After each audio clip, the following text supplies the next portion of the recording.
Hello again, everybody. Oh, there's a great, beautiful yellow butterfly that just passed by here. I don't know if he passed on the screen. He'll maybe pass. Maybe he'll pass again. As you can see from the title of this video, I will not be really all that. There'll be mixed things going on here because it's a beautiful day. The birds are singing. The sun is shining. Everything is good with the world at the moment right here. And my subscribers are well up, which is fabulous. I always think that if you are subscribing to this, then you really want to be here, apparently. And then you get stuff on this channel that you can't get anywhere else, or that isn't really, people don't really, go to this level of sharing. So many people will think of this as oversharing. I don't know what I think about that. I don't think at all, really. I have a lot of thinking to do on other sides, and basically that's what I'm putting out there, really. So my thoughts and ideas and my impressions and stuff. So for the past couple of days, I have been going back into my family tree again, and there's good and bad and festive and ugly and all sorts, like we all have. And I'm learning quite a bit about Jewish culture in Amsterdam in the 18th, 19th centuries. As it turns out, there was a bit more of the Portuguese Jew in my ancestry than I expected, or than I knew, really. It turns out there's quite a bit of an historical, cultural opposition between the so-called Sephardic Portuguese Jews who came to Amsterdam in the 17th century because they were being chased out of Spain and Portugal, with very heavy hand, who had a lot of, quite often they had money.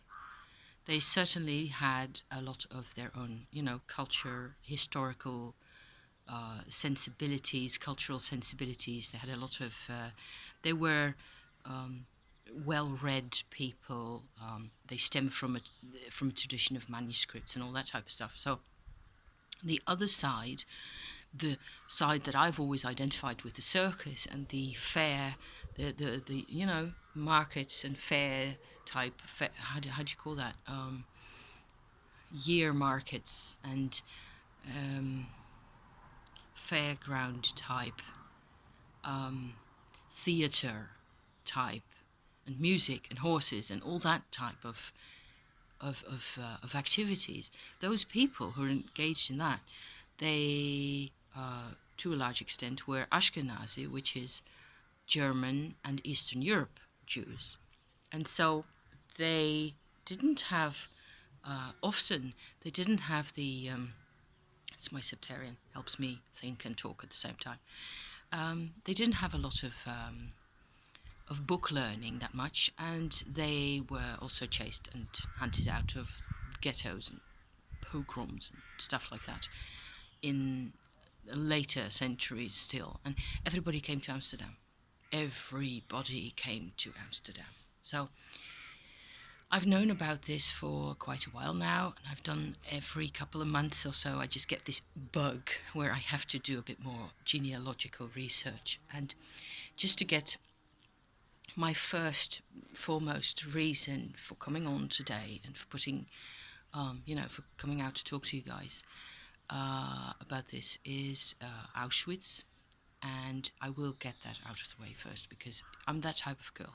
I have to get the bad news out of the way, and then we can, sort of simmer down and relax, hopefully, and put the things in perspective, if at all possible. So I knew when, yesterday morning, when I got back to my research, I knew that my great-grandmother, her, I believe, elder daughter, and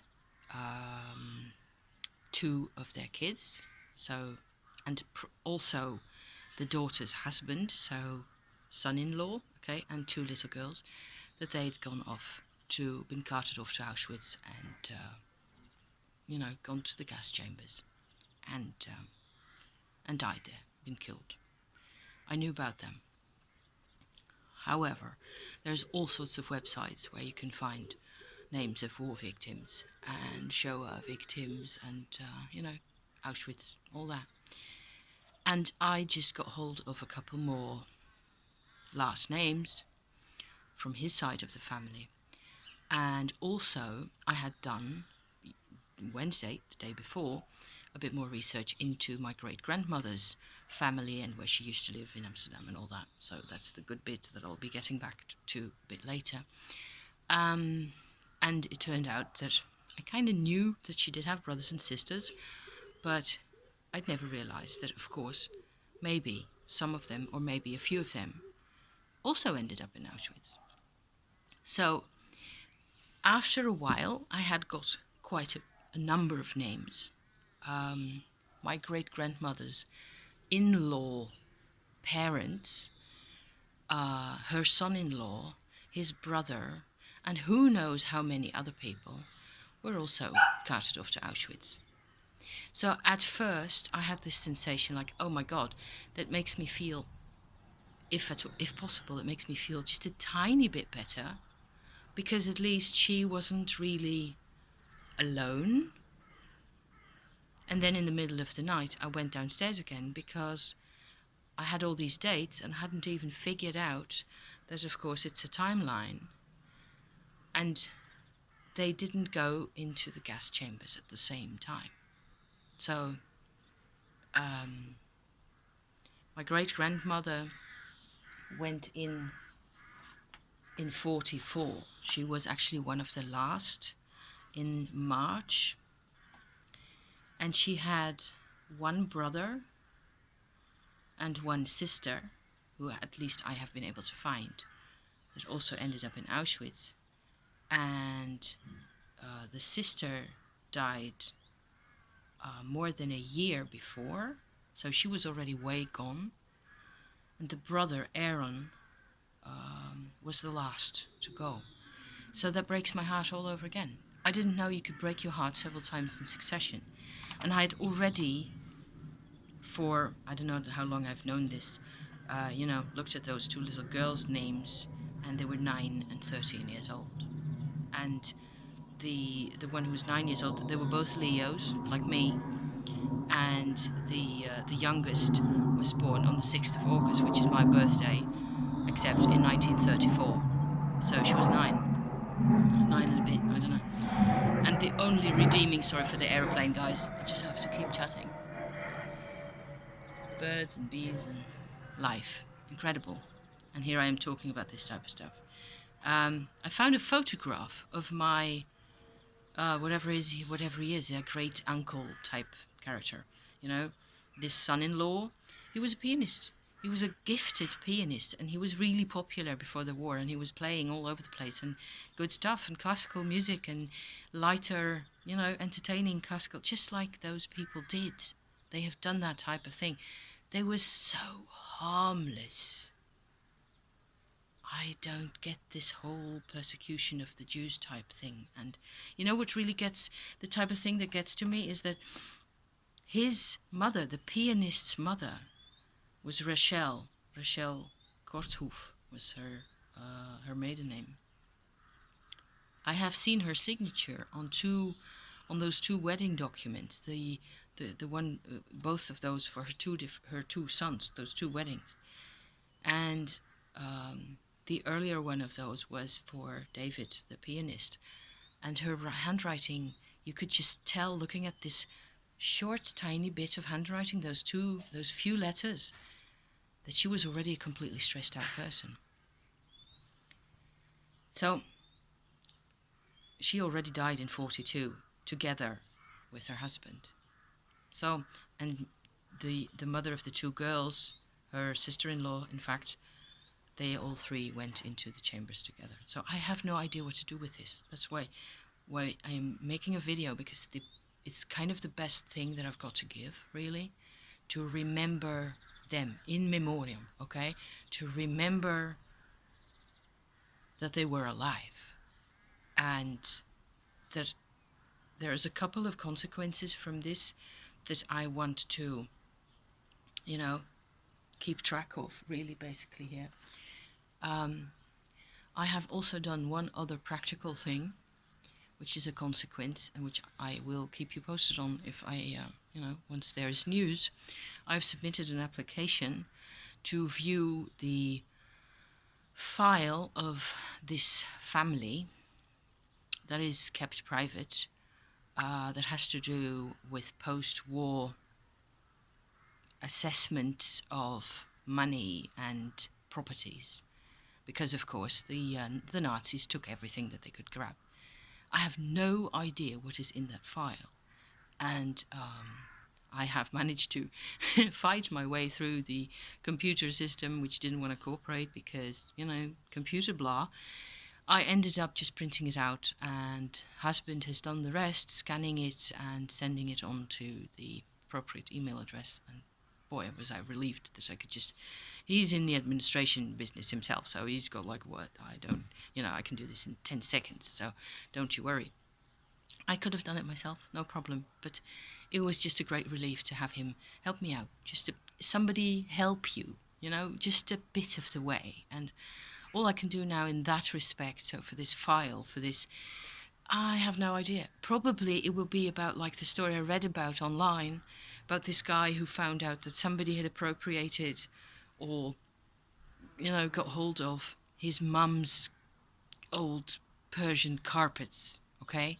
And she didn't want to give them up again. And he said, I can't. She said, I can't really live. I need those carpets. So she wasn't going to give them back, this person.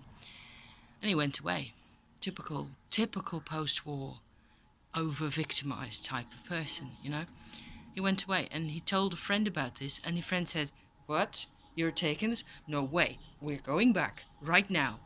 And he took his friend to that address again, marched in, told the lady who he was, and just shoved the furniture aside and took up those carpets, and down he went. And the person that the carpets actually belonged to, yes, waited downstairs. This is what the Second World War has done to people. Made us completely incapable of looking after ourselves. It's taken away every sense of agency and every sense of looking out for yourself, making a difference even in your own life, and it's victimized us. And I grew up with parents who were in the throes of victimization all of their lives. So that's the other practical thing that I'm taking out of this.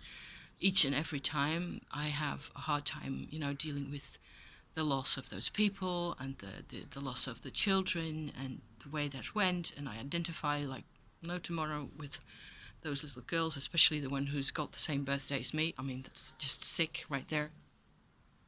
And I have to, kind of keep a firm grip on myself, that I don't start imagining what it was really like, because I'll go nuts. I will completely drive myself over the edge with this type of stuff. So that's not an option.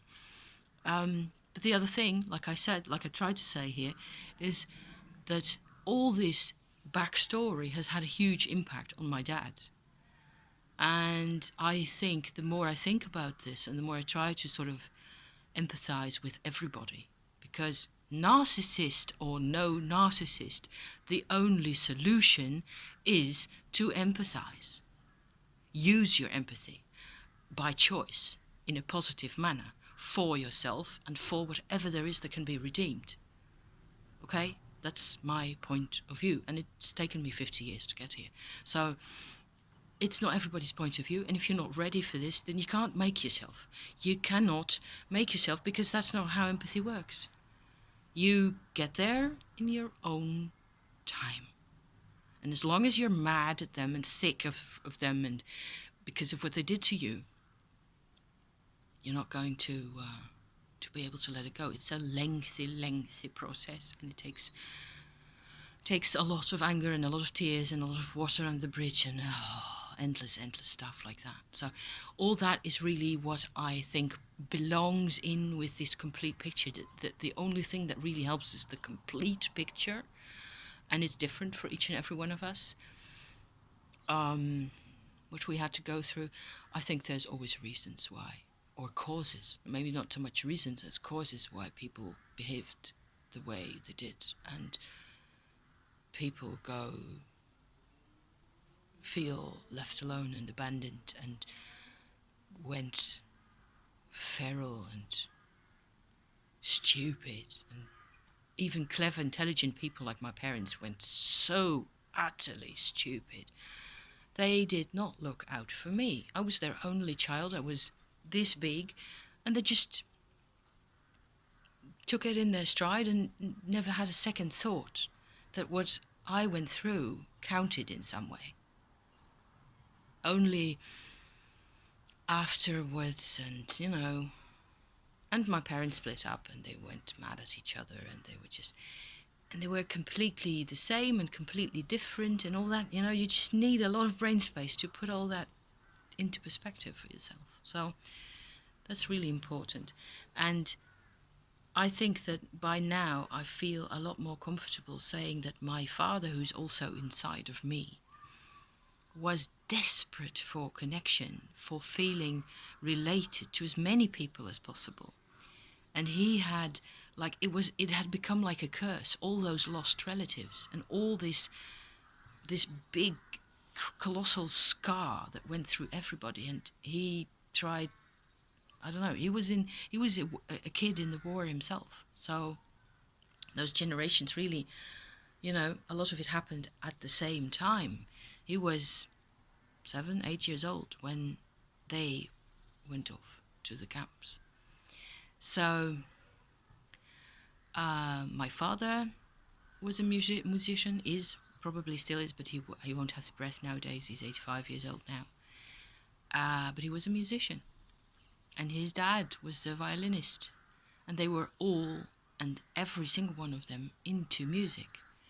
And I want to commemorate those people. I want to just commemorate everybody, the women. And my great-grandmother stands in there like this big, sturdy, I don't even remember whether she was a Taurus or what. I do have horoscopes for a lot of those people. And sometimes it helps and sometimes it doesn't, because I never really knew them, of course. I wasn't even born. I wasn't even thought of while she was still around. And she was born in 1869. So that puts it back a bit, doesn't it? And she grew up. That's the other bit that I wanted to show you today. Because if you go to Amsterdam nowadays, you won't see where they lived that much anymore. So I did have to dig up an old map. This is 2 sections of an 1875 historical map of the city. Let me see that I don't throw everything on the floor here. I'm just going to see whether this shows. This won't mean anything to you. This is actually, yes. So these bits are really they're like this, okay?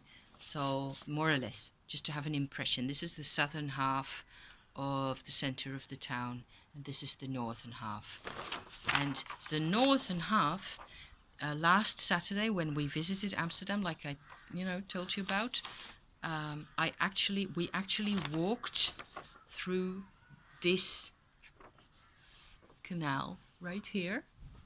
Can you see that? Gelderse Kade, it says. And that's where my great-grandmother grew up as a kid. I passed right by her front door. And it just makes me grin. I don't know why. House is still there, if you believe it. The house is still there. And she grew up there with a couple of brothers and sisters, and some of them have, disappeared, gone off somewhere. Her dad is a very common he's part of a very well-known Jewish Portuguese family called Baruch Pardo, Baruch de la Pardo. That's on the internet. In all sorts of websites you can find the genealogical trees of that family, and they're all over. There's hundreds of them through the centuries. And my great once removed great grandfather isn't on them. I have looked everywhere and I can't find him. So who knows? Whatever, At some point I just go, I spent 2 hours just looking for this guy, and the next day another 2 hours, and I'm just, I'm kind of done here trying to find how he links up to any of those other. But there's a lot of Portuguese names anyway, so he's bound to be, come out from there somewhere. So this is the address that I actually passed right in front of, and we didn't know at the time. So I told you I was related. I'm connected to Amsterdam. So it turns out I really am more than I knew. So in this southern bit here, if you go to Amsterdam, there's a big modern opera building that has been built on this square section here, and there's a lot of little canals, and they've all been, would you say, boarded up. It's all been rearranged, and the water is, of course, off to the other sides. It's like Venice, really, except slightly more of a straight line approach.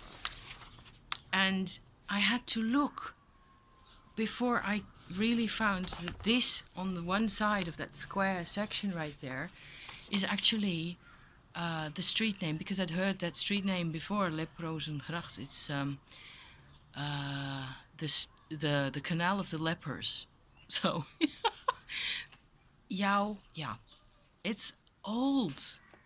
And there used to be all these little canals, and it was simply stuffed to the brim with people and kids and people shouting and selling fish and that type of stuff. So I'm glad that I have managed to get hold of this map, because on that website there were 20 other historical maps of different periods, and most of them were tiny, or you couldn't read any of the letters once you enlarged it on the screen and all that. And this works. I got the one that I wanted, and I've got the location, and I know exactly this is where I went to university, and I walked, within half a kilometer of where those people used to live. And that's a really weird thought. So I have no clue how to remember those people, other than, the connecting with people on Facebook, or maybe that's another possibility, something I can look at. Visit graveyards, which is something I will do in a different mode now.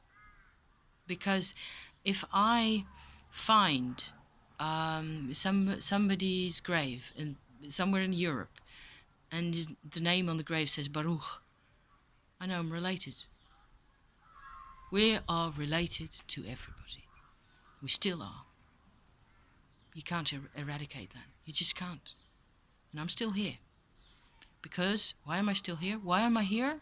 Because my grandfather was married to a non-Jewish woman.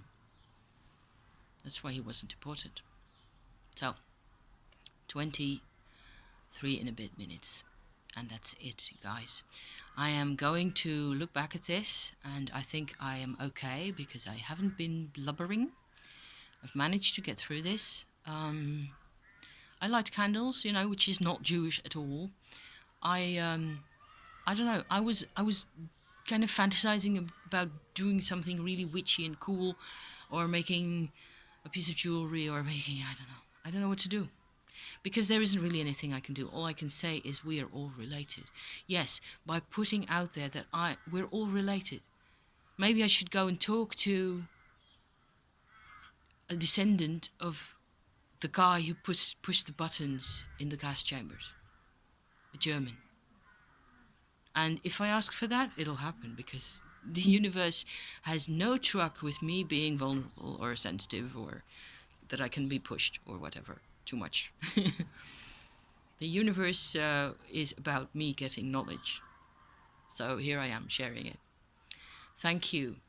Thank you for watching. once more. It makes a difference to everybody out there. And to me. So, maybe I'll be back because I have so many other things to do, you know. I have to do a VR to Jennifer. Hi there, Jennifer. Thank you, because I know you're there. I have to do energy work updates. I have to do cards. Oh yes, I had cards for this High Priestess, Queen of Cups, Six of Pentacles again. Not bad. Love you guys. Thank you. See you soon. Bye-bye.